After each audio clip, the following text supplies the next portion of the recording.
If any of you were like me, then you grew up watching Disney's Robin Hood. You know, the one with all the foxes. My family's favourite Robin Hood movie is 1991's Robin Hood, Prince of Thieves, the one with Kevin Costner, Alan Rickman and Morgan Freeman in it. Azeem is my favourite character. I love him. He's great. A curse on Moors and Saracens.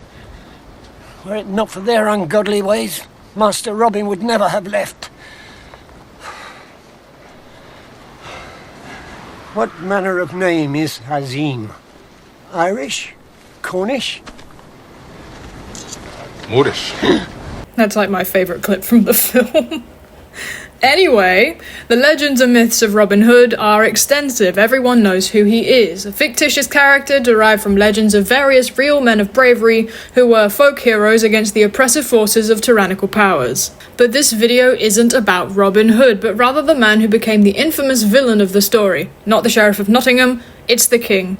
And also, I'd like to add a trigger warning to this video, as I do cover some rather nasty crimes in a bit of detail, so just be warned going ahead.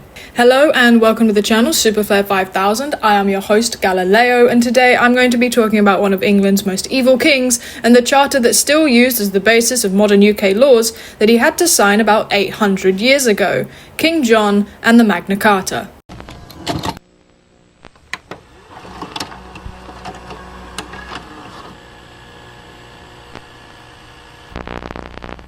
John was born in 1166 and was the youngest and favourite son of King Henry II. Out of the 5 brothers, only John and his older brother Richard survived long enough to be crowned anything at all. John was named heir to the throne after his brother King Richard I had no legitimate heirs, and the one heir there was disappeared. More on that later. John became king after Richard I died in 1199 and inherited all of those nice titles, and there are a few. John was King of England, Duke of Normandy, Duke of Aquitaine, Count of Anjou, and Lord of Ireland. Normandy, Aquitaine, and Anjou are all in France, and his family, the famed Plantagenets, had dominion and held titles over these lands for generations since William the Conqueror in 1066. And so, of course, the French king, King Philip II, tried to take his lands back, and that started a war with England in 1204. We'll get into John's crimes soon enough, because John's crimes against humanity and his overall nasty personality overshadow much of what I care to know about him. I won't get too detailed into the politics of it all, but there are reasons why the barons made him sign the Magna Carta. The medieval era, otherwise known as the Middle Ages, was known for its nasty crimes and punishments. For example, if you dared to shoot a deer in the forests of the king, you could have been tortured, killed, have your eyes cut out, or even be castrated. These are punishments for small crimes. Such reasons are why the medieval era is also referred to as the Dark Ages as well. But aside from all of that, it was actually a rather chivalrous time in history where personal bravery, honour and justice were valued and upheld. Knights couldn't kill peasants, and nobles tried not to kill each other. If a noble was captured in war by an enemy, he was held in quite a comfortable prison situation while a ransom agreement was organised. Apparently, from 1078 to 1306, no English earls were killed in captivity. That's why castles all over the UK have such large dungeons. It was to detain prisoners of war and such. This is why John's actions of sheer ferocity and brutality were a shock to the nation, really, considering everyone valued being fair and not killing each other just because they felt like it. Just to compare John not only to the context of the times, but also his brother, who was seen as one of England's most glorious monarchs, we'll see in a bit why John was seen as so heinous. King Richard I, more popularly known as Richard the Lionheart, reigned from 1189 to his death in 1199. Famously, he only spent 6 months out of his 10-year reign actually in England. He sort of hated the country, but was seen as a nationalistic icon because he went off to the Crusades and fought for Christianity and his country. Richard had military prowess and proved to be more noble and chivalrous than John. However, I would like to briefly note that as much as Richard is praised for being a good and glorious king because he fought in wars and things, but how is it glorious to kill other people from different nations? Like, the Crusades were basically Western European Christians waging war against Muslims to recapture territories which had been formerly Christian and or Jewish. Most well known being Jerusalem and the other Holy Lands in the Middle East, which they fought over at least 8 times over the course of 200 years.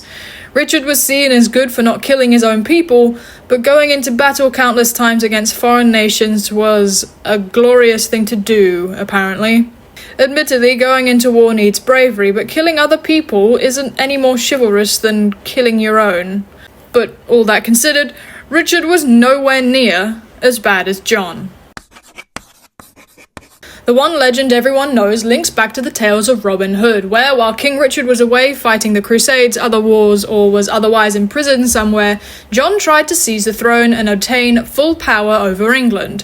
But this was one of his more lighter crimes, so to speak. Everyone knows that King John was a bitch of a treacherous rat, but it's far worse than what general knowledge leads us to believe. We'll start with the other quote-unquote lighter crimes. Basically, he waged war with everybody. The war with France is the known one since King Philip II successfully took back his lands, but John also invaded Scotland, Wales, and Ireland on multiple occasions and waged wars because he wanted to.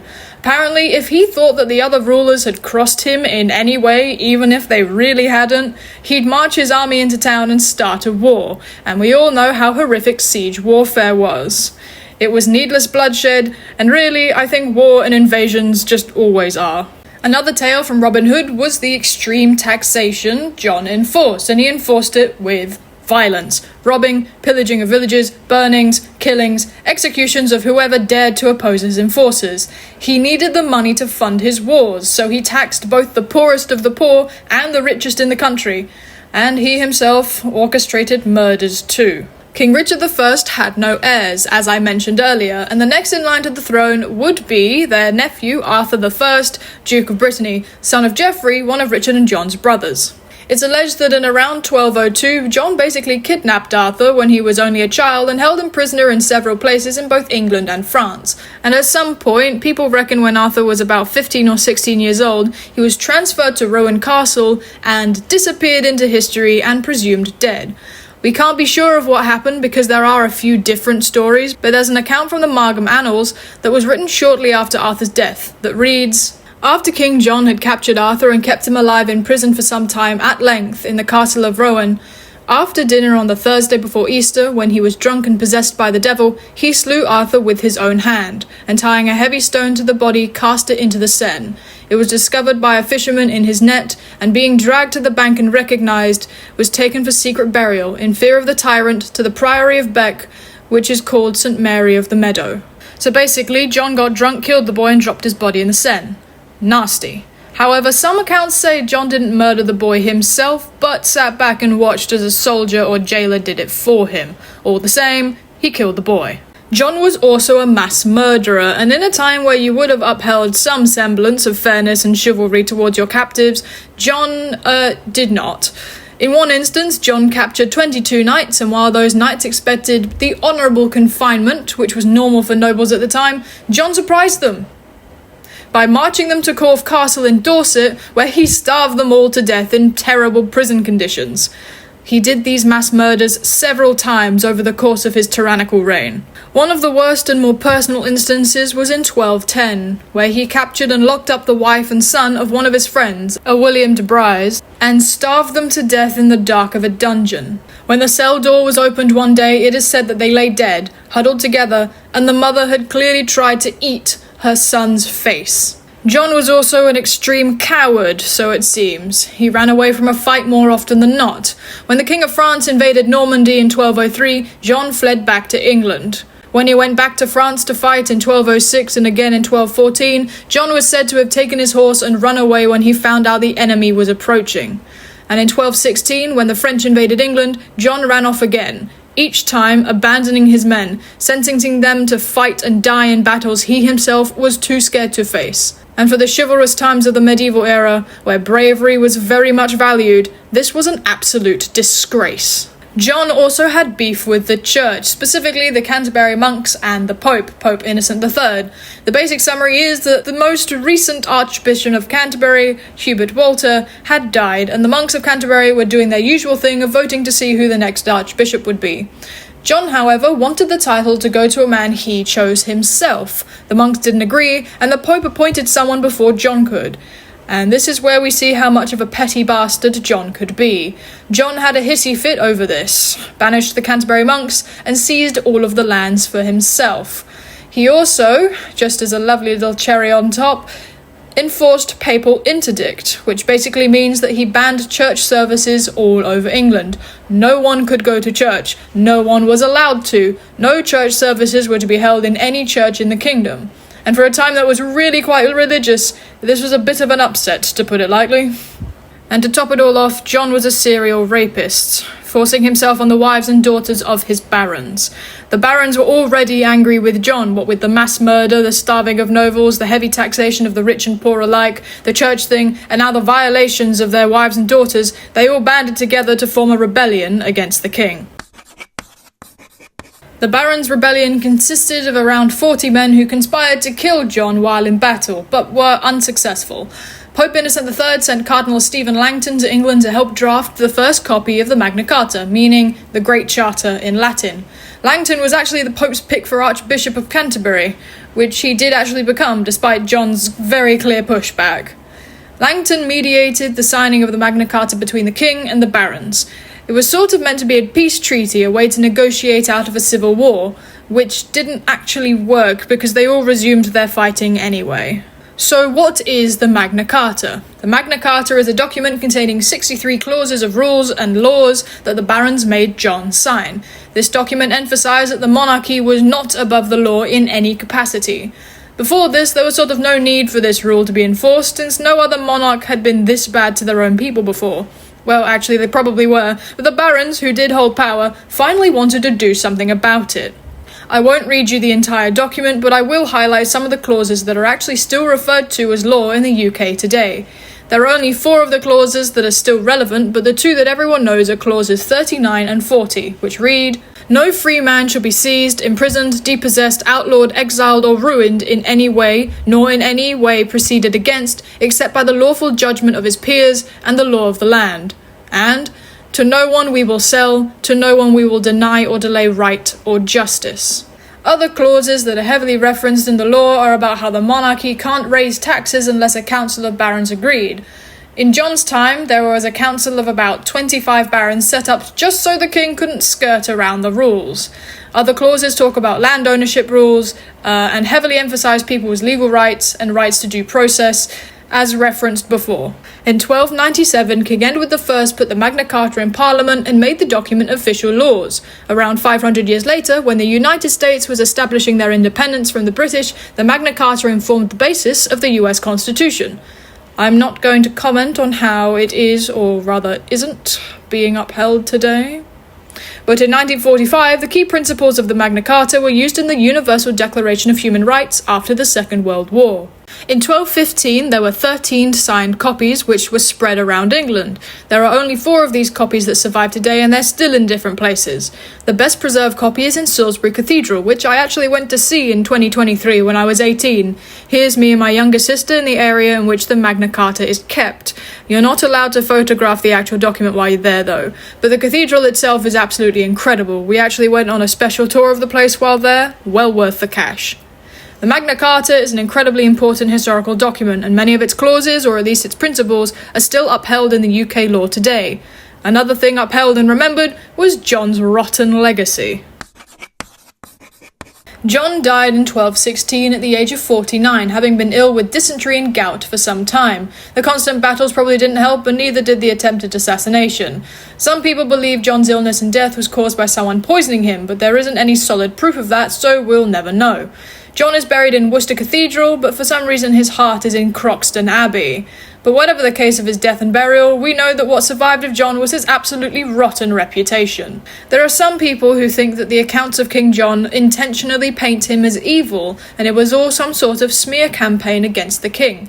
Shakespeare's play King John portrays the king as a troubled monarch who suffered with guilt, and he painted him in a sort of sympathetic light, a figure to be pitied, fueling this narrative that King John wasn't all quote-unquote that bad. This has been disproven on many counts, as the chroniclers of the time made no mistake when recounting the tales of King John, his crimes, and what the general population thought of him. Yes, a lot of the chroniclers were monks, and rightfully had beef with the king since the whole Canterbury incident. But it wasn't just monks who wrote about the king, it was also laymen. In this last section of the video, I'm going to go over some of the accounts left by the chroniclers 800 years ago, just to emphasize the fact that John was, in fact, an evil and treacherous piece of shit. Bertrand de Born was a famous troubadour, basically a songwriter or poet of the 13th century, who wrote about John's cowardice, saying, "No man may ever trust him, for his heart is soft and cowardly." Love a good historical diss track. Moving on. In reference to John's locking up and treatment of his prisoners, the author of the book History of William Marshall, which is a knight's biography, actually the earliest surviving biography of a 13th century knight, expresses that he kept his prisoners in such a horrible manner and in such abject confinement that it seemed an indignity and a disgrace to all those with him who witnessed such cruelty. John did not have a good reputation in the slightest, we all know that, but this next statement comes from a writer who was connected with someone close to the king. In the last years of John's reign, Robert de Bethune fought on his side and was actually rewarded by John for it, but clearly the man didn't think much of the king either. Robert patronised a chronicler, who remains anonymous in history, to write about his life. A section of this writing about John reads, "He was a very bad man, more cruel than all others. He lusted after beautiful women, and because of this he shamed the high men of the land, for which reasons he was greatly hated. Whenever he would, he told lies rather than the truth. He was brimful of evil qualities." Yikes. I'm going to end this video now with a quote from Matthew Paris, who wrote about John 40 years after the king's death. This just shows how terrible of a man John was, and how he was remembered by everybody after his death. Foul as it is, hell is made fouler by the presence of John. Thank you ever so much for watching. I hope you learned something new today. I have listed all my sources in the description for you if you wish to read more about the topics I covered. And yes, I have cited Wikipedia. I like it for background information. It's a good source, okay? Anyway, I hope you all have wonderful days and nights, and I hope to see you all in the next video.